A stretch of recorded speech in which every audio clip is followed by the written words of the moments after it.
You are now watching Lesage, the best place to learn about competitive Pokemon TCG. Let's get it! Yo, what's poppin' peeps? Welcome back to the channel. Lesage here, word up. Today we're going to be covering over our top 10 decks. Last week we covered over the top 10 post-rotation decks. Those were my personal choices. Now that we have some tournaments to look after, we're able to look and see exactly what's going on with these decks. The major events that I looked at this week were my late night series event with 350 players, the Chill TCG event with almost 500 players, and the Sylveon stats with almost 500 players. There's a few other events that had around 100 players, like the Scuff that I also included in here. One thing that I do want to note is, while I'm recording this after the Yusha Cup happens, and I'll talk about the Yusha Cup a little bit, I did not get up to the recording at that point, because these videos do take a lot of effort. So that is something that I will talk about in the video and reflect a little bit. So I'm not trying to hide anything from the Yusha Cup or the Sunday Open or anything. I think this list could change a little bit, but it's pretty accurate in general, and I don't think anything's going to change for the top 10 decks. Maybe just the placements, but again, I'll discuss that in the video and let everyone know exactly what's going on. If you haven't already, give this video a like.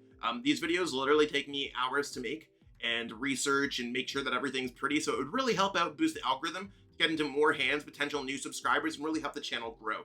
Subscribe to the channel if you haven't already. Maybe you're one of those new peeps. We just passed 5,700 subs, and it'd be absolutely great if you could help us get to 5,800. The channel's been moving in the past couple days, and it's one of those things where I'm really happy to be seeing those huge 30, 40, 50 sub bumps, and that's really where I feel like, since I'm putting out 2-3 videos a day, it makes my heart feel warm that we're finally seeing some recognition from the community there.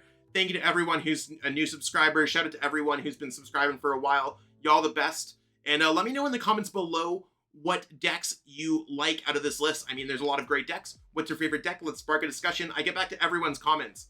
Just keep it nice and cool and all that stuff. The lists are all in the pinned comment below, so feel free to copy and paste those right into PTCGO. That's the pinned comment in the comment section.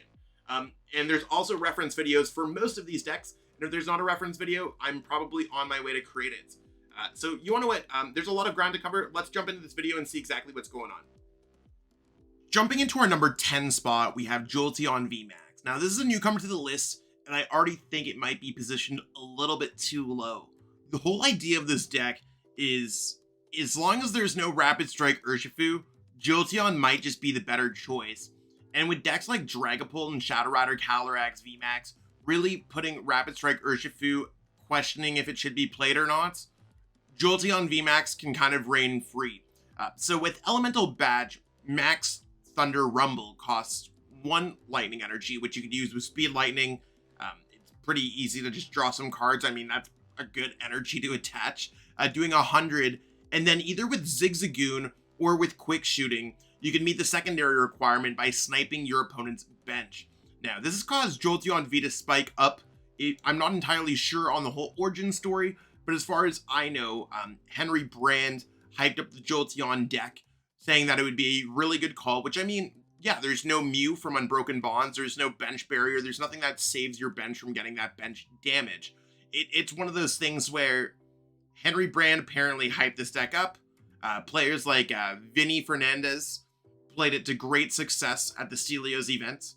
And I mean, past that, even Michael Catron was able to win the Yusha Cup. So again, like, I didn't factor the Yusha Cup in these rankings for what it's worth. It's one of those things where I try to do my rankings on Saturday and make sure everything's all good there. That being said, this deck's probably going to spike up and see a lot more play. So be prepared for the lookout. We might see more play of Rapid Strike Urshifu VMAX in general as well. Jumping into our number 9 spot, we have Sylveon. Now, Sylveon's one of those decks that I think is underrated in this format and hasn't had an opportunity to shine. This list is heavily based off of Lucas Oldale's success so far, being able to make top 16 of the Chill TCG number 46 event this week. And it's one of those things where, like, I like having a bunch of different types in a deck. I don't necessarily think it's a bad thing. One cool thing that I've added after talking to Henry when I was casting the Chill event was Leafeon V. We were thinking that Greening Cells would be a great turn 1. I know you already have access to Dream Gift, but it is one of those things where maybe it is better to be using Greening Cells in some case. Maybe sometimes it's Green Gift. Basically, the whole deck just revolves around getting enough different typed Pokemon for Max Harmony to do a lot of damage. At the same time, you also have access to other attackers, like you could always turn your deck into a Galarian Moltres deck, or a Rapid Strike Urshifu deck, or things like that. I mean, you kind of have 3 decks in one, or more or less like 2 decks in one. It might be something where this deck might change up a lot. I could see this deck cutting the Moltres line for a Blaziken line, just because all of those Zacian and Zamazenta decks have been doing so well lately. So one thing that's cool about Sylveon is that you could always change how the insides look and see how that really goes. Right now, I think it's decently positioned. Definitely one of the lower top 10 decks in my opinion, but it does have the opportunity to spike a large event in the future. So I'd still like recommend picking up these cards. They're not the most expensive cards from Evolving Skies, less packs online and stuff like that, but it does have the opportunity to be better in the future, especially as we get more Rapid Strike support. As you can see, we have the Octillery line. I don't know, I think Sylveon VMAX is solid deck. Jumping into our number 8 spot, we have Ice Rider Calyrex Inteleon. Now, this is kind of one of those things where I guess it's really not an Ice Rider deck anymore. It's part Ice Rider, part Suicune, and it just becomes a situational deck where you're like, okay, cool. Do I have the opportunity to evolve to gain access to Ride of the High King and Max Lands, or am I just going to go all out with Suicune because I can take an opportunistic prize card? So really like going between a mid-range kind of control deck or mid-range tempo deck and being able to like change things up. So as I may, this is very similar to the Tempozar deck that we saw before in our past format that played Reshiram and Charizard GX, Blacephalon, and Cramorant V. And you would welder 2 attackers depending on the situation. We don't have welders, but we have Melanie, and we have 2 attackers, so we're going to build up 1 depending on the situation. Do you need the immediate attack off right now? Can you get off that Ice Rider Calyrex VMAX next turn? These are the questions you got to ask yourself. On top of having a heavy Inteleon base, Inteleon is largely the most successful engine that we have in this post-rotation format. Sobble's able to search out other Sobbles and Rapid Strike Pokemon with Keep Calling. Drizzile allows you to search out pretty much anything you want with your deck. Having access to quick shooting, doing that extra damage pings, really adds up. And then the shady dealings Inteleon is always an out. Cards like Raihan and Melanie allow you to have these kind of comeback mechanics, and Path to the Peak is a relatively strong card in this format as well. I think this deck's probably going to be mid-tier, lower mid-tier, so maybe 8 is an appropriate spot for it, just because I think there's a lot of other just like better decks. And of course, like Zacian decks and Zamazenta V decks are both going to have the weakness advantage on Ice Rider Calyrex VMAX. I mean, they can also knock out a Suicune V because they'll just go Tool Scrapper, take away the Cape of Toughness. So this deck might end up being too much at once. Although, if you are looking for a deck that's relatively neutral in the metagame, and you like the water type decks in general, this is likely one of the best true water type decks that we have in our formats.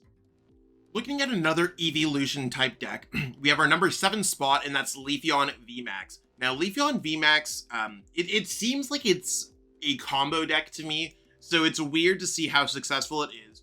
But when you hit the right cards, you are absolutely rolling through what your opponent has.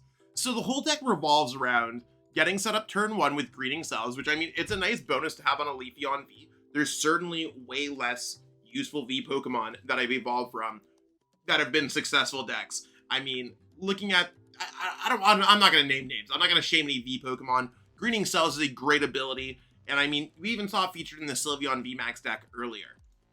Leafeon VMAX, all about the Grass Knot. 60 times the amount of retreat cost for your opponent, like in your opponent's retreat cost. So if they have 2 retreat costs, like a Leafeon VMAX, you're hitting for 120. But if you drop a Galar Mine in play, you're hitting for 240. Now your opponent might be like, Ayo, I'm gonna put an air balloon on that, so now you're back doing 120. Well, then you're like, Ayo, I got Tool Jammer, so you have a tech for the tech. And it's one of those things where doing 240 for 2 energies is very huge. In the case where you're playing against Eternatus, it's one of those things where you're able to do 300 because they have a 3 retreat cost plus the Galar Mine, so that's 5. Well, with a couple quick shootings, you are able to knock them out relatively quickly. So you have a lot of things going on in the matchup where you're able to either one-shot, partially one-shot, two shots, and set up for knockouts while your opponent two shots or maybe three shots your Leafeon VMAX. You got a bunch of sneaky things, and sometimes people fall into the trap of Galar Mine. They won't be able to get out of the active spot, or even Tool Jammer can lock your opponent in play, which could cause you to gain an extra turn here or there. I think this deck is like relatively powerful. Again, maybe a little bit too combo based for my liking, but it is a sick deck, and when it goes sets up first, you're able to just like kind of mow through whatever your opponent has going on. One of the decks, I just feel like this deck is particularly strong going second, or going first, going into your second turn, I should say. So you go first, greening cells, you're always ready to attack with Leafeon VMAX. So that's why I think it's very good. Jumping into our number 6 spot, we have Single Strike Urshifu VMAX with Umbreon VMAX. So kind of like a single strike deck. Now, this is based off of heavily Stefan Ivanov's winning deck from the Celiostats tournament. There was 500 players. So, I mean, we're of course going to respect that, and it's probably the most prestigious event that we've seen this week. Now, we've already seen Jake Pilch, Nagi TCG, able to come second at chill with an Umbreon VMAX deck. And I mean, at that point, I was like, you want to know what? The metagame is like Shadow Rider, Dragapult, being pure dark sounds great. But as the metagame progressed, we've seen a lot more Zamazenta V action. We've seen just random things where Single Strike Urshifu VMAX can get an OHKO with its Gmax one blow attack. So I think that the inclusion here of the Single Strike Urshifu VMAX is cool. I know that there's a few people that commented that like earlier on my channel. Y'all are earlier than me. Sometimes I am not going to have all the information. Y'all the real MVPs. If you were right, let me know in the comments below. That'd totally be sick. Be like, yo, Zach, I told you so. I'd be like, yeah, you want to know what? I was 100% right. I'm humble enough where I will admit where I'm wrong. And this is one of those cases where I think that this deck is cool. I played around a bit with this deck in our pre-rotation formats, and I really like in our post-rotation format. There's a lot of cool plays that you can make. I recently just published this video up, so check that out. Hopefully you enjoy watching that one. I mean, for a lot of the decks in this video, I have a video reference. I've been working my butt off doing like 2-3 uploads a day, okay? But yeah, the strategy is really just turn yourself into a dark type deck when you're playing against Umbreon, or when you're playing against a matchup where Umbreon would be particularly good, like Shadow Rider or Dragapult. And maybe you want to turn your deck into a single strike deck when you're playing against a Zamazenta V, or maybe an Eternatus VMAX. Maybe you need a combination of both in other matchups. I mean, Gusting is never bad. Dark Signal's a filthy, busted ability, and this deck really seems to have it all going on with like Urn of Vitality, getting back your energies, and there's just a lot of cool things going on with this deck. I think it's going to be just like Umbreon VMAX is what Single Strike needed to survive, and now it's surviving well. Jumping into our number 5 spot, I mean, we're halfway there, peeps, is Rapid Strike Urshifu VMAX. So we just saw Single Strike, and we're now seeing Rapid Strike. Rapid Strike has seen a lot of success at the top tables, but not the top tables. I'm saying there's been a lot of top 8s, top 16s, and a lot of it has to do with the lists that we're playing around with being based off of Azul's Full Grip Games 1K list. So, I mean, it's one of those things where Azul won a relatively large in real life person tournament at Full Grips Games. That's a really popular shop. And a lot of players are like, yo, you want to know what? Rapid Strike Urshifu is good. We got that good list. And I mean, Rapid Strike Urshifu has seen a lot of success. It won the Players Cup 3. It won the Players Cup 4. It won the Players Cup Invitational.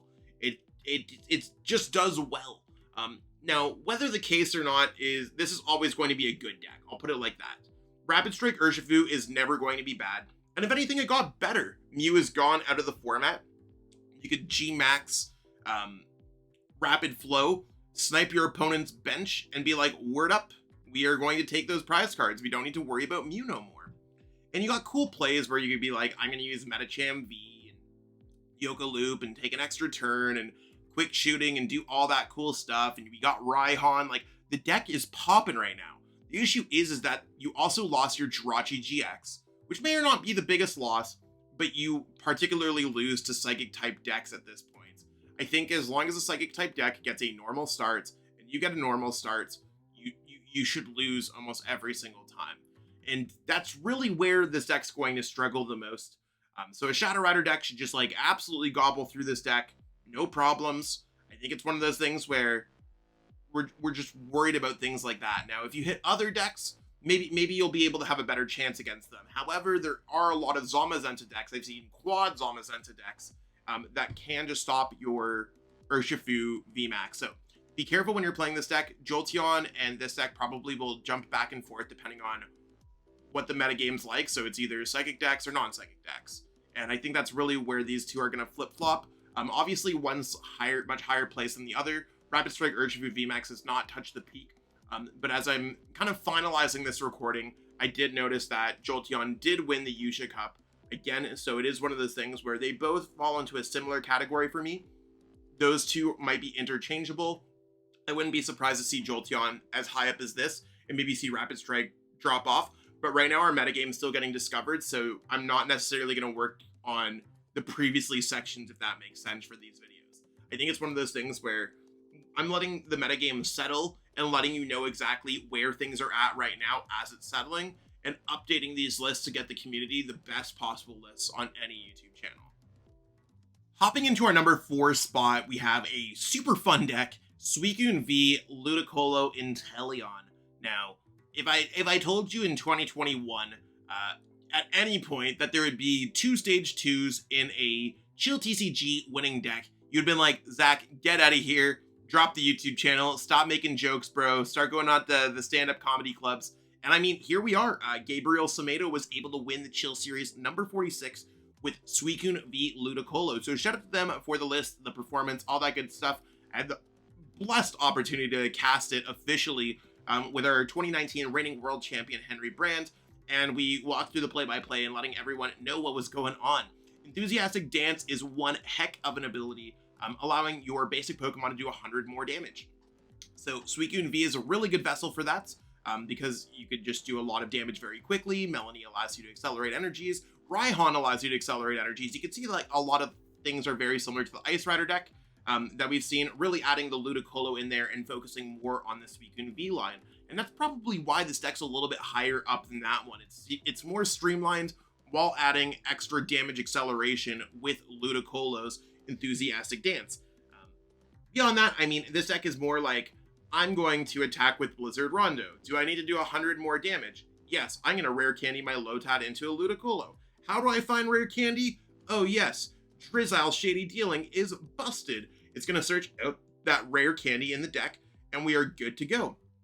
Oh, I need 20 more damage? Cool, let me evolve that Drizzile next turn into an Inteleon with Quick Shooting. And let me Quick Shooting that Pokemon so it gets knocked out.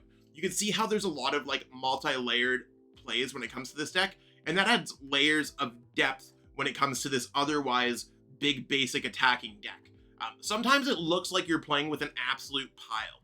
And when I say an absolute pile, I mean that with all respect. It's one of those things where this deck looks terrible a lot of the time when you're playing it, and then you piece a few cards together and realize you're just playing the deck wrong, and that you just need to sequence your cards in a proper order.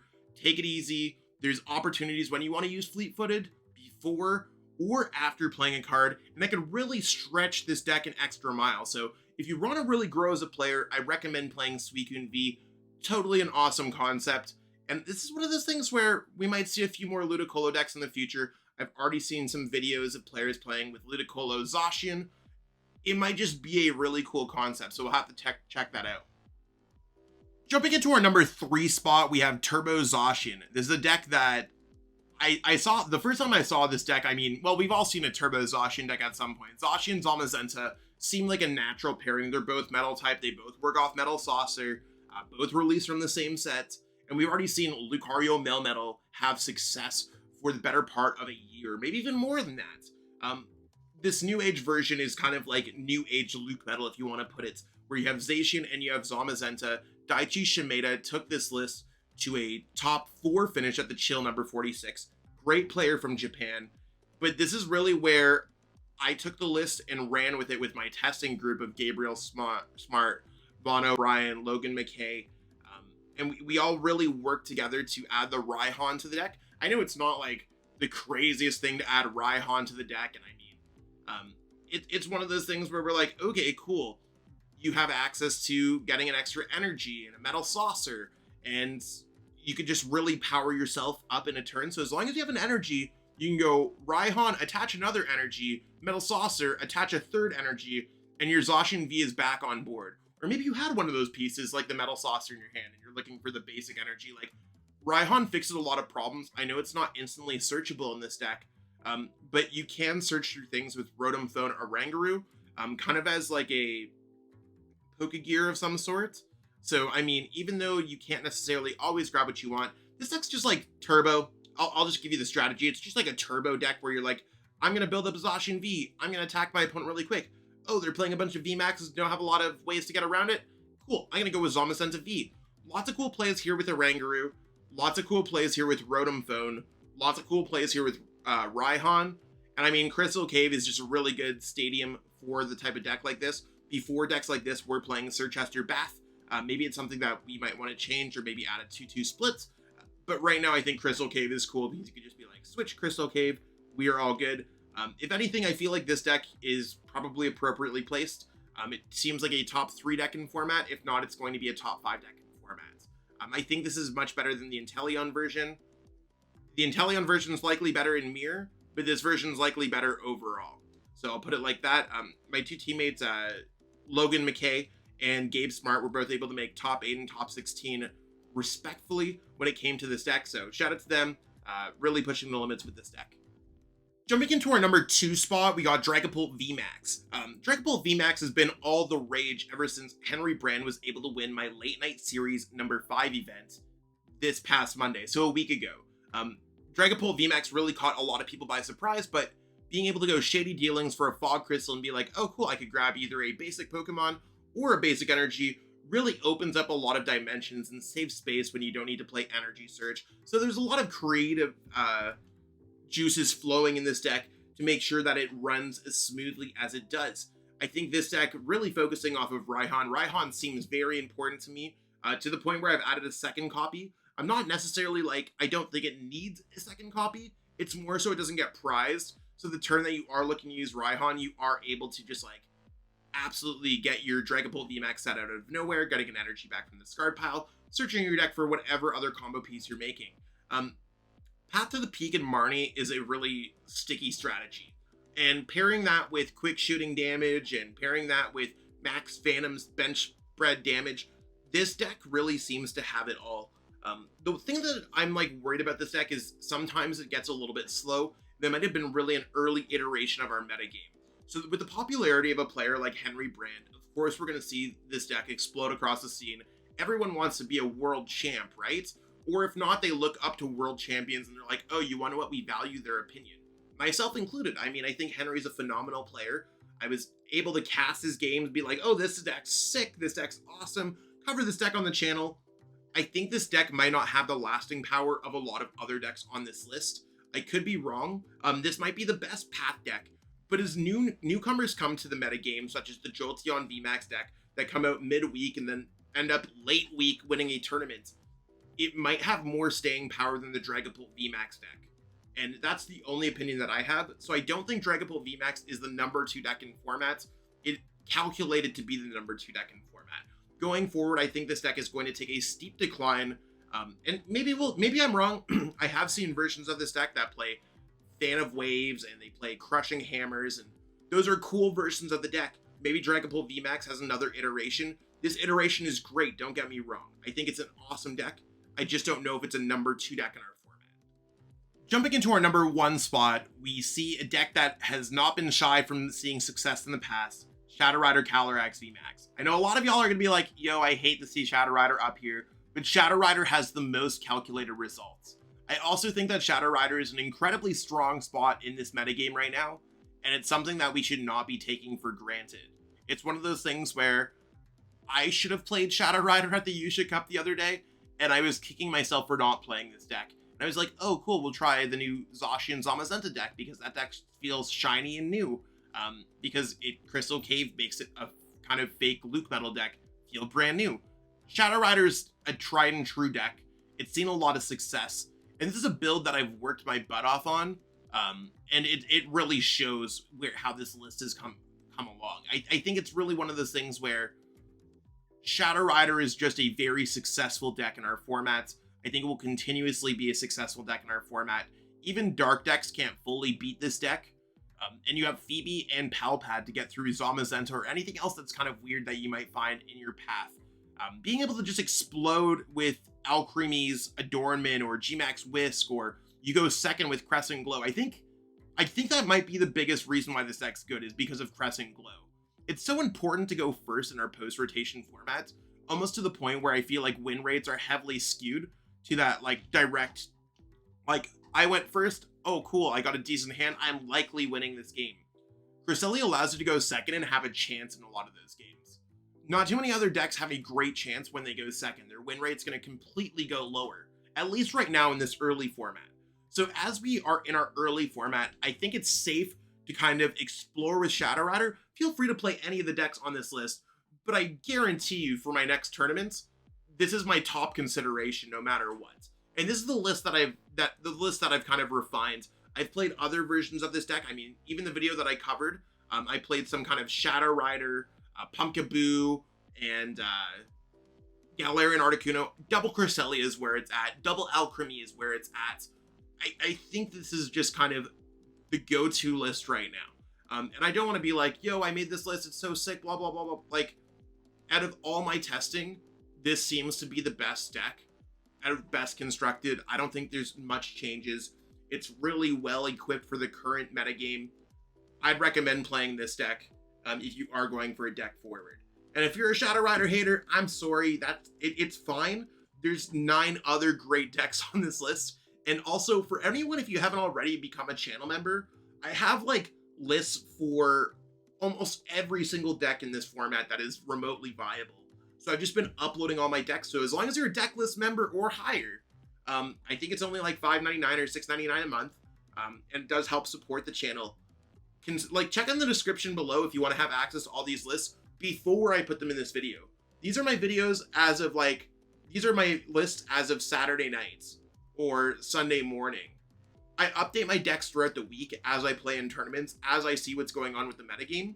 So if you want the earliest access, consider doing that. Not that I'm going to shamelessly plug myself. I put a lot of effort into my deck list. And I know we're talking about Shadow Rider here, but I do make lots of iterations on my deck list, at least for the top deck list in the format. So check that out if you haven't already. Again, in the description, just click on how to become a channel member if you haven't already. And it does support my channel as well. So yeah, Shadow Rider, absolutely filthy busted. I think it might go down from number 1, just because other decks like Jolteon VMAX are probably on the rise.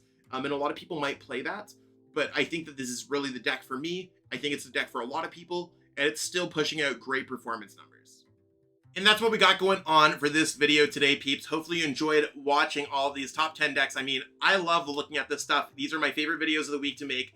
They literally take me forever. So if you ever get a chance, again, give the video a like, subscribe to the channel, because like I spent all of my Saturday getting all these decks refined and making sure that I had the best list, all the best reference points, make sure I had, like, it takes a lot of time to get it set up. I'm not trying to be like, yo, I put in so much effort, I'm slaving it, but I feel like myself just cooking a Thanksgiving dinner. I was meant to be like my mom. I'm the cook in the family. So it's one of those things where I put so much time and effort.